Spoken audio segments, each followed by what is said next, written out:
로스 알파케스 캠핑장 외곽에서 갑자기 쾅 하는 소리와 함께 수십 미터의 불덩이가 순식간에 사람들 눈앞에 나타났습니다. 사이렌 소리와 함께 비명 소리가 들리더니 모든 사람들이 순식간에 까맣게 타버렸습니다. 사람들은 모두 양팔을 가슴으로 모으고 두 발은 O자 모양으로 휘어져 있었습니다. 로스 알파케스 캠핑장에는 과연 무슨 일이 일어났을까요? 안녕하세요. 미스터리 수사국입니다.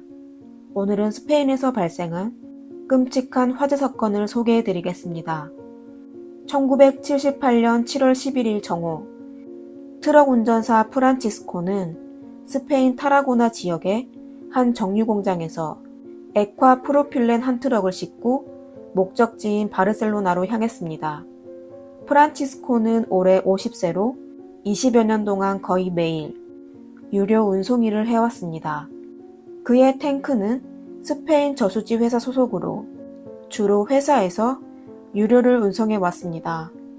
회사의 요구대로 이번에는 23.47톤의 프로펠렌이 실렸고 탱크 용량인 19톤보다 4톤이나 넘었습니다.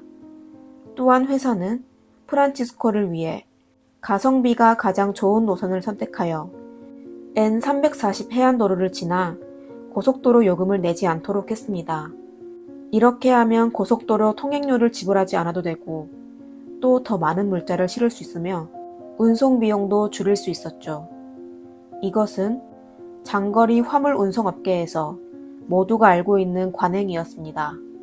N340 도로에서 프란치스코는 길가의 풍경을 바라보고 라디오를 들으며 빽빽한 도로 위를 달리고 있었습니다. 2시 30분경 트럭은 현지에서 유명한 관광지인 로스 알파케스 캠핑장 근처에 도착했습니다. 이곳은 바르셀로나까지 약 2시간의 거리가 남아 있었습니다. 바로 그때 탱크차 뒤에 있던 승용차 한 대가 갑자기 많은 차량 사이에서 좌우로 요동치기 시작했습니다. 스페인 N340 국도에 위치한 로스 알파케스는 스페인 타라고나 지역에서 꽤 유명한 휴양지였습니다. 오래전부터 대외무역 항구로 사용되었는데요. 넓은 해변가가 있었죠. 매년 여름이 되면 현지인뿐만 아니라 많은 외국인들이 즐겨 찾는 곳이었습니다. 7월 11일, 그날은 관광지에 수백 명의 관광객들이 몰려 있었고 1년 중 가장 바쁜 시기였습니다. 어떤 사람은 수영을 하고 또 어떤 사람들은 선탠을 하고 흥에 취한 사람들은 춤까지 추며 즐기고 있었습니다. 오후 2시 35분경 사람들이 한창 즐겁게 놀고 있을 때 캠핑장 외곽으로부터 갑자기 무슨 물체가 부딪히는 듯한 큰 소리가 들렸습니다. 가까이에 있던 관광객들은 소리를 향해 살펴봤지만 별다른 사고를 발견하지 못했습니다. 그러다 거대한 하얀 구름이 멀리서 사람들을 향해 몰려오더니 불과 몇 초 사이에 주변에 있던 관광객들을 덮쳤습니다. 그리고 바람을 타고 사람들이 가장 모여있는 디스코텍을 향해 날아갔습니다. 도대체 그것은 무엇이었을까요? 몽환적인 듯한 이 장면은 현장에 있던 아이들로 하여금 흥분을 감추지 못하게 했는데요. 많은 아줌마들은 의아해하며 구름 속으로 다가갔고 심지어 방 안에서는 달콤한 냄새도 났는데요. 사람들은 수군거리기 시작했습니다. 이어서 멀리 떨어져 있던 관광객들이 구름 속에서 갑자기 한 줄기의 빛을 발견했고 바로 큰 소리가 울렸습니다. 곧이어 몇몇 차들과 요트들이 사람들 머리 위로 날아가더니 순간 직경 수십 미터가 되는 불덩어리가 순식간에 사람들 눈앞에 나타났습니다. 11일 스페인 현지 시간 오후 2시 38분에 국가국민경비대, 치안부대, 소방부서 및 여러 공립병원 등 전국 각 기관에서 전화가 동시에 울리기 시작했습니다.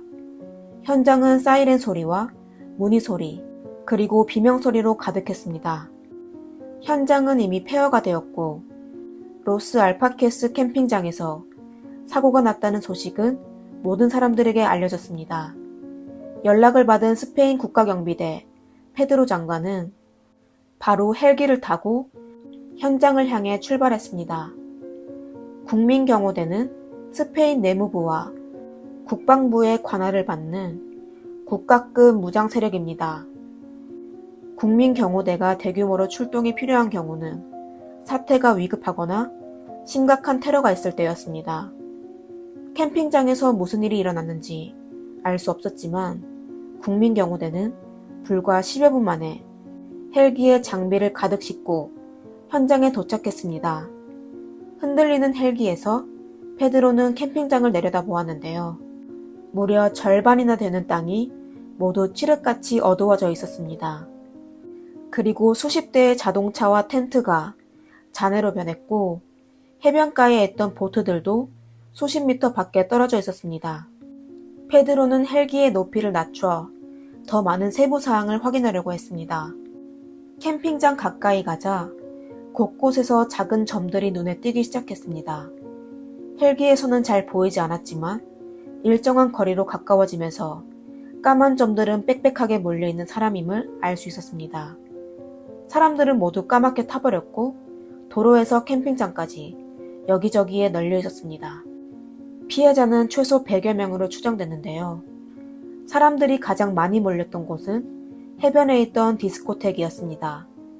한 무더기에 검게 그을린 사람들이 고리 모양을 이루었고 심지어 식탁에 앉아 접시를 들고 있는 사람도 있었습니다. 이곳에서 춤을 추고 식사를 하던 사람들이겠죠. 그들은 아무런 준비 없이 순식간에 큰 불에 타버렸습니다. 무엇보다 공포스러운 건 그들 전부 양팔을 가슴으로 모으고 있었고 두 발은 오자 모양으로 휘어져 있었다는 것입니다. 모든 사람들은 신기하게도 똑같은 자세를 유지하고 있었습니다. 도로 가장자리에는 일부 생존자들은 무릎을 꿇은 채 울고 있었고 어떤 아이들은 부모를 잃게 되어 거리에 서서 어떻게 해야 할지 몰랐으며 또 어떤 관광객은 해변에서 까맣게 타버린 가족을 운반하고 있었습니다. 오후 3시경 현지 소방대와 국가경찰 그리고 도시 치안부대가 잇따라 현장에 투입됐습니다. 그들은 생존자를 수색하며 완전히 타버린 몸을 조금씩 현장에서 다른 곳으로 옮겼습니다. 구급차가 부족한 데다 도로가 막혀 있어 현장의 구조 진행 속도는 더뎌지기만 했습니다. 이날 저녁 일부 생존자들이 병원으로 이송되고 나서 구조대는 폭발한 위치에서 토막난 유류 트레일러 한 대를 발견하게 되었습니다. 트레일러의 두 바퀴는 거대한 힘에 의해 벽에 박혀 있었고 차량 앞부분은 캠핑장에 있었습니다. 또 탱크 부분은 300m 떨어진 도로변으로 날아갔으며 운전자는 차마 눈을 뜨고 볼 수가 없었습니다. 차량 번호를 통해 피해자의 신원을 확인할 수 있었고 그가 바로 엔페이즐 회사의 트럭 운전사 프란시스코였습니다. 이 단서들을 통해 로스 알파케스 캠핑장의 사고 원인도 결국 밝혀지게 되었는데요. 수사팀의 추정에 따르면 사건은 크게 두 가지의 가능성이 있었습니다. 하나는 11일 오후 2시 35분경 프란치스코가 운전하던 트럭이 사고로 캠프 가장자리 쪽으로 돌진해 탱크가 폭발한 것이고 두 번째는 트럭 사고는 없었지만 더운 날씨와 과도한 적재로 사고가 발생했다는 것입니다. 차량이 캠프 인근으로 이동할 때 탱크 안에 수소용 액체로 압축됐던 프로필렌이 탱크에서 빠르게 기화해 외부로 유출되면서 프로필렌 구름으로 형성되어 사람들이 몰리는 캠핑장으로 날아갔고 뭉게 구름은 곧 캠핑장을 덮었고 사람들이 궁금해할 때쯤에 불씨에 도달하게 된 겁니다.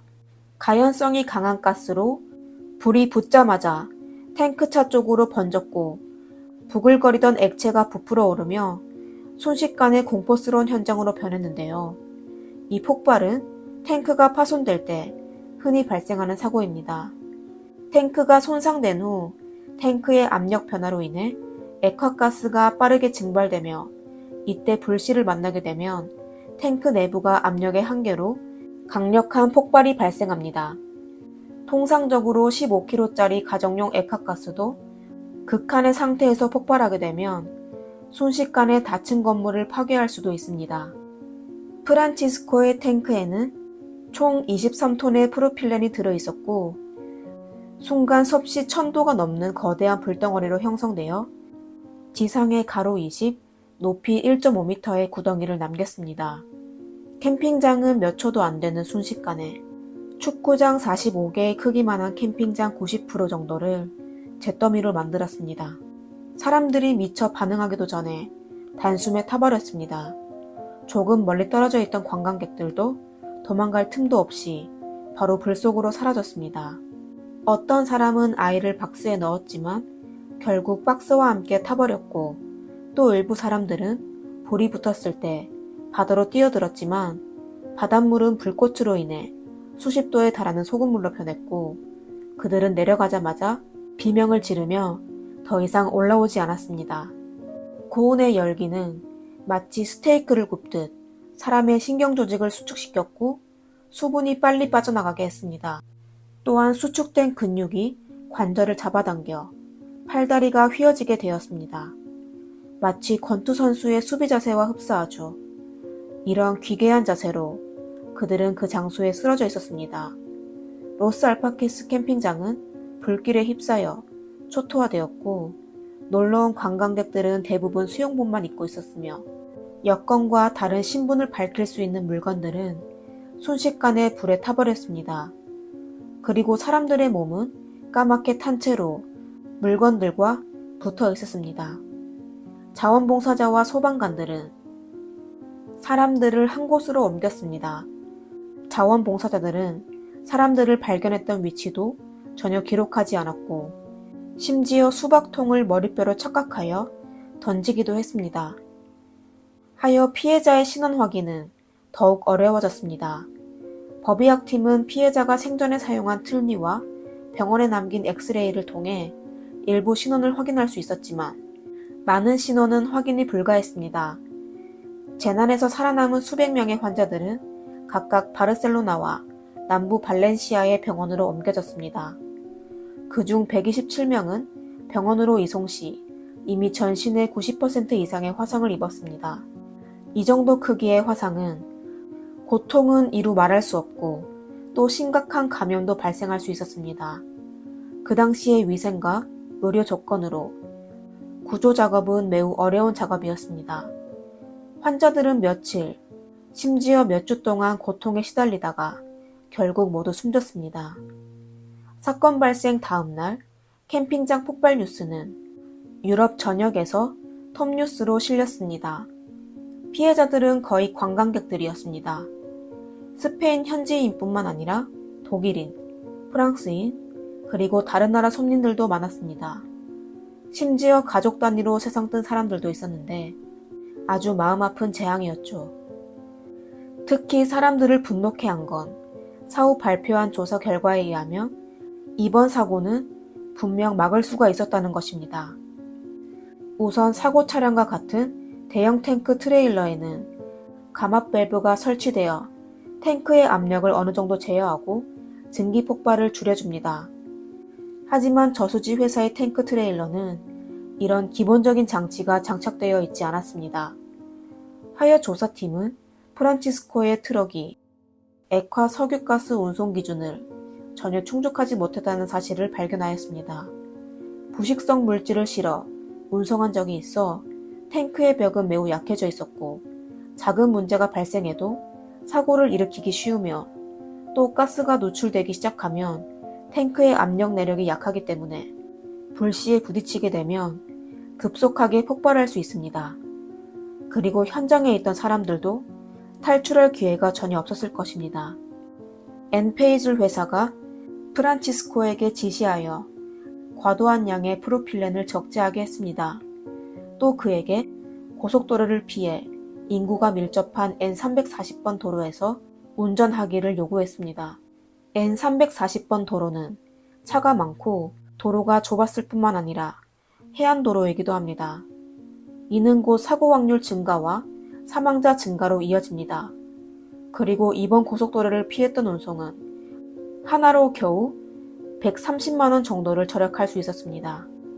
스페인 정부는 사고 직후 위험물이 있는 트럭의 도시 통행을 금지시켰습니다. 한 달 후 새로운 안전규칙에 의하면 모든 트럭은 감압 밸브를 설치하게 했으며 안전 테스트도 통과해야 했습니다. 그리고 차량에 블랙박스를 설치하고 출발 전에는 안전 승인 문서를 구비해야 했습니다. 그 후 스페인 내에서는 다시는 이런 대형 사고가 발생하지 않았습니다. 폭발 사고 발생 후 3년이 지나고서야 피해자에 대한 뒤처리는 모두 끝났습니다. 피해자를 찾으며 부상자를 치료하는 동안 피해자의 명단은 계속 늘고만 있었습니다. 조사팀은 당초 폭발로 215명이 숨진 것으로 파악했지만 이후 더 많은 사람들은 치료를 받고서도 세상을 떠나게 됐습니다. 그리고 2명의 피해자는 지금까지도 신원을 확인할 수 없습니다. 1982년 2월 엠페이즐사와 저수지 회사는 피해자의 가족들과 피해 업주에게 모두 1323만 유로로 하나로 약 190억 원을 배상하였습니다. 두 회사 관계자도 형사상 과실 혐의로 유기징역 1년을 선고받았습니다. 로스 알파케스 캠핑장은 복구를 마친 후 다시 운영되었습니다. 캠핑장 한 건물의 벽에는 희생자들을 기억하기 위한 벽화도 그렸습니다. 위에는 215개의 별이 있었는데 각각 희생자를 의미하는 것이었습니다. 1978년 7월 11일 조사팀은 심하게 퇴어진 유조차의 선두에서 프란치스코의 시계를 찾게 됐습니다. 다행히 시계는 파손되지 않았지만 폭발 직전인 2시 36분에 멈추게 되었습니다. 바로 대부분의 희생자가 목숨을 잃게 된 시점이었습니다. 이번 폭발 사고는 역사상 최악의 탱크차 폭발 사고 중 하나로 사회적으로 아주 큰 영향을 미쳤습니다. 과거의 사고 경력을 교훈으로 완전한 안전 예방 조치가 수립되고 유사한 사고가 다시는 발생하지 않도록 조치하는 게 더욱 의미 있다고 생각합니다. 이 사고를 통해 스페인뿐만 아니라 전 세계적으로 정부에서 더욱 완전한 안전 예방 조치를 취하여 현장 직원과 주변 주민들의 생명과 재산을 보호하기를 바라며 우리가 살고 있는 환경이 파괴되지 않도록 지켜주며 이런 비극이 다시는 발생하지 않도록 바라겠습니다. 오늘의 이야기는 여기까지입니다. 재미있게 보셨다면 좋아요와 구독 부탁드립니다. 다음 영상에서 뵙겠습니다. 이상 미스터리 수사국입니다. 감사합니다.